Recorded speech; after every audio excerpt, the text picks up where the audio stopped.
आप हमें ये बताएं कि आपको वोट दे क्यों यहाँ की जनता?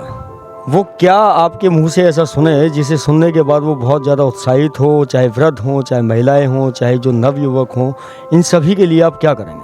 नमस्कार, एटीएन न्यूज़ हर पल आपके साथ मैं एस राठौर आप सभी का स्वागत करता हूं। चुनावी यात्रा के तहत हम लोग पिरथला, पलवल, फैदाबाद, बल्लभगढ़ के विभिन्न गाँवों में पहुँच रहे हैं, जनता की राय ले रहे हैं और जो सरपंच पद के उम्मीदवार हैं उनसे भी बात करने की कोशिश कर रहे हैं और जानने की कोशिश कर रहे हैं कि अगर गांव बस्ती उन्हें आशीर्वाद देती है तो आने वाले समय में गांव का जो विकास का पहिया रुका हुआ था उसे किस रफ्तार से दौड़ाएंगे और गांव की जो काया पलट है वो कैसे हो पाएगी। हमारे साथ हैं वेद प्रकाश अधाना जी और इनकी धर्मपत्नी कांता अधाना पंचायती चुनाव में खड़ी हुई हैं और इस समर में इनका जो साथ दे रहे हैं इनके पति वो भी एक काबिल तारीफ बात है।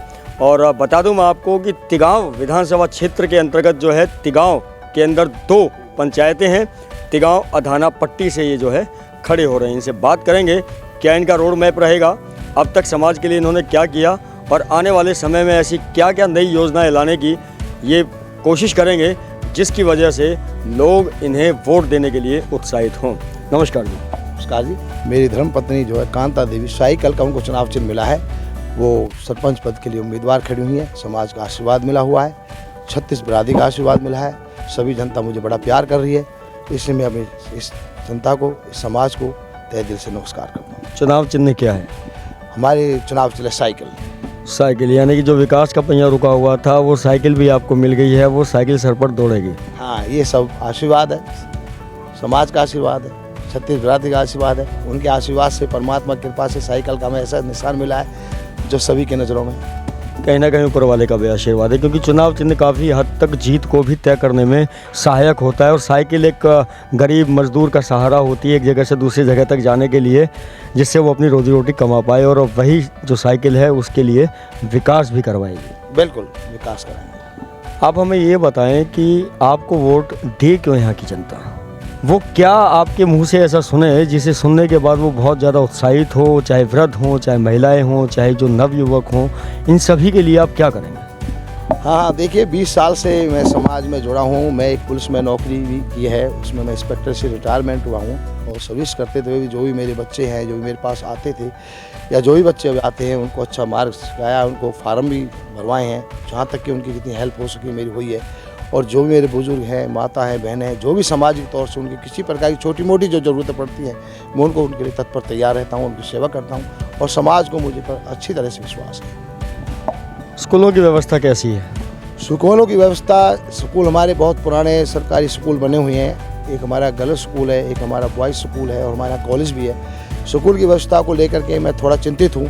किस बात से चिंतित हूँ कि वहाँ हमारे अध्यापकों की कमी है और अध्यापकों की कमी करने के लिए हमको वहाँ सरकार से, माननीय मुख्यमंत्री जी से हमें बताना चाहिए था, हमारे सरपंचों को, जो आज तक इस बात पे उन्होंने कभी रोशनी नहीं डाली है, क्योंकि जब तक हम उनको रोशनी नहीं डालेंगे, बता नहीं पाएंगे तो हम बच्चों की शिक्षा को कैसे आगे बढ़ा पाएंगे। रोशनी से याद आया, आपका जो पंचायती क्षेत्र है वहाँ पर रात के समय में लाइटों की व्यवस्था के बारे में क्या कहें? हाँ, मेरी लाइटों की व्यवस्था जैसे कि हमारे चौराहों पे, बाज़ारों में, गलियों में लाइटों की व्यवस्था बहुत कम है, कोई नहीं है। तो मेरा ये विचार है कि मैं वहाँ हर चौराहे पे, हर गलियों में लाइटों की व्यवस्था कराने का पूरा प्रबंध करूँगा। और कुछ ऐसा नया जो आज के आधुनिक युग से मैच होता हो, क्योंकि देखिए लाइट, सड़क, सीवर, ये तो समस्याएं हैं जो निरंतर रहती हैं और इन समस्याओं के ऊपर निरंतर प्रयासरत रहते हुए काम भी करना होता है। ये समस्याएं कभी पूर्ण रूप से समाप्त हो भी नहीं सकती। और क्या कुछ नया करेंगे युवाओं के लिए बताएं? हाँ, युवाओं के लिए समस्या ये है कि हमारा एक गांव वीरों का गांव तिगांव रहा है और यहाँ हमारे यहाँ पहले जो है फौज की भर्तियाँ भी हुआ करती थी। हमारे यहाँ स्पोर्ट्स में भी बच्चे बहुत ज़्यादा उत्साहित हैं। सबसे पहली बात तो यह है कि हमारे यहाँ एक स्टेडियम बनवाया है सरकार ने, उस स्टेडियम में हमारे पास कोचों की कमी है, जिससे हमारे बच्चे नेशनल तक नहीं खेल पाते हैं। अगर हमारे कॉलेज में या स्कूल में या हमारे इसमें स्टेडियम में कोच होंगे तो हमारे बच्चे अच्छे से अच्छे मेडल ले पाएंगे, क्योंकि आजकल का खेल सतह बहुत ऊंचा है। दूसरी समस्या ये है मेरे यहाँ कि यहाँ भर्ती सेंटर होना चाहिए। बहुत पहले हमारे यहाँ भर्ती सेंटर हुआ करता था, अब हमारे बच्चे जहाँ तैयारी करते हैं तो दूर दराज तक जाते हैं, तब तक वहाँ पहुँच पाते हैं, तब तक उनका समय निकल जाता है। तो हमारे यहाँ एरिया में बहुत दूर दूर तक पलवल से, फैदाबाद से, हमारे 84 गांव से कहीं भी भर्ती सेंटर नहीं है, जबकि पहले भर्ती सेंटर हुआ करता था।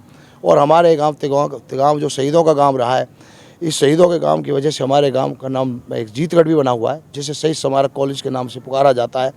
ये ऐसा ही नहीं है कि हमारे तिगांव से शहीद हुए हैं, हमारे तिगांव के 84 गाँवों से शहीद हुए। उस शहीदों में मेरा बिल्कुल रियल ब्रदर था, बलबीर सिंह अधाना। वो चाइना लड़ाई में शहीद हुआ था और यहाँ उसकी याद में जीतगढ़ भी बनाया गया है। पंचायत चुनाव में पंचायत पद के उम्मीदवार जो आपकी धर्मपत्नी हैं, थोड़ा सा उनके बारे में भी विवरण बताएं। हाँ, धर्मपत्नी का हमारा भी यही विचार है, वो भी शिक्षा के प्रति ज़्यादा थोड़े उत्तेजित हैं। वो भी जो है चाहती हैं कि यहाँ हमारे बच्चों के लिए डिजिटल लाइब्रेरी का प्रबंध किया जाए, जिससे आने वाले समय जो हमारे गरीब बच्चे हैं, गरीब तबका के जो हमारे लोग हैं, वो बच्चों को अच्छी तरह से शिक्षा प्राप्त नहीं हो पाती है, पुस्तकें नहीं मिल पाती है, इसलिए यहाँ डिजिटल लाइब्रेरी का प्रबंध किया जाए। जो बच्चे सरकारी नौकरी की तरफ तैयारी कर रहे होते हैं, सरकारी नौकरी को लेकर, क्या आपकी ऐसी भी कोई योजना है जिसके अंदर गांव के जो नवयुवक हैं उन्हें काउंसलिंग करके बताया जाए कि आपको किस लाइन में जाना बेहतर रहेगा, किस लाइन में कितनी कह सकते हैं कि आपको सफलता हासिल हो सकती है? ऐसा कुछ काउंसलिंग का भी आपको स्टार्ट करने की योजना बना रहे हैं क्या, ताकि बच्चों को एक सही मार्गदर्शन दिया जाए करियर को लेकर?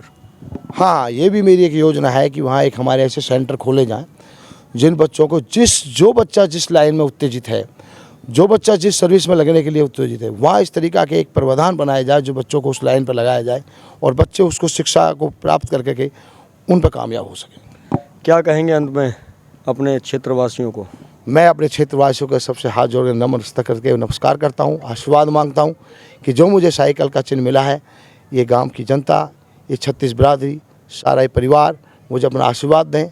अगर मुझे वो आशीर्वाद देंगे, मैं उनके आशीर्वाद को कभी व्यर्थ नहीं जाने दूंगा और मेरा सारा हर मस्तक उनकी तरफ झुका हुआ रहेगा। अधाना जी, एक और प्रश्न, हालांकि हम इसे कंक्लूड की तरफ ले जा रहे थे, पर एक और प्रश्न, अभी जब हम गांवों की तरफ जाके देख रहे हैं तो बहुत सारी ऐसी चीज़ें आ रही है। जब गांव की जनता से हम बात करते हैं तो ये कहते हैं कि पूर्व सरपंच ने काम कुछ नहीं किया, अपने घर भर लिए और बहुत घोटाले भी हो रहे हैं।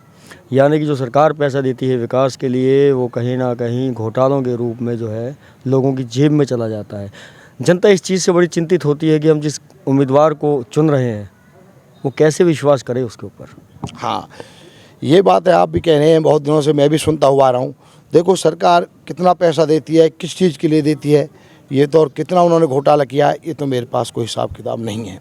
लेकिन मैं जनता की आवाज़ में सुन रहा हूँ कि जो भी सरकार से पैसा आता है या तो वापस चला जाता है या उस तरीक़ा से यूज़ नहीं होता है। मेरा ये मानना होगा, मेरा ये कहना होगा कि जो पैसा आता है वो विकास के लिए आना चाहिए, और क्यों नहीं वो विकास में लगना चाहिए। जब जनता के लिए, आम पब्लिक के लिए, विकास के लिए पैसा दिया जाता है तो विकास में लगना चाहिए।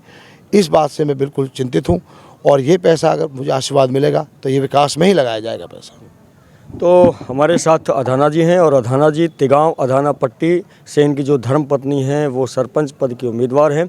हमारी शुभकामनाएं इनके और इनकी पत्नी के साथ हैं और मैं तो ये कहता हूं कि जनता सोचे, समझे और आकलन करे कि हमें जात बिरादरी से ऊपर उठकर एक सही कैंडिडेट को चुनना है, क्योंकि आने वाले 5 साल आपके विकास और विनाश के हो सकते हैं और आपका विकास होगा या विनाश होगा आपके क्षेत्र का, ये सिर्फ़ और सिर्फ आपका एक वोट निर्धारित कर सकता है। ATN न्यूज़ से SS राठौर की तिगांव अधाना पट्टी से खास रिपोर्ट।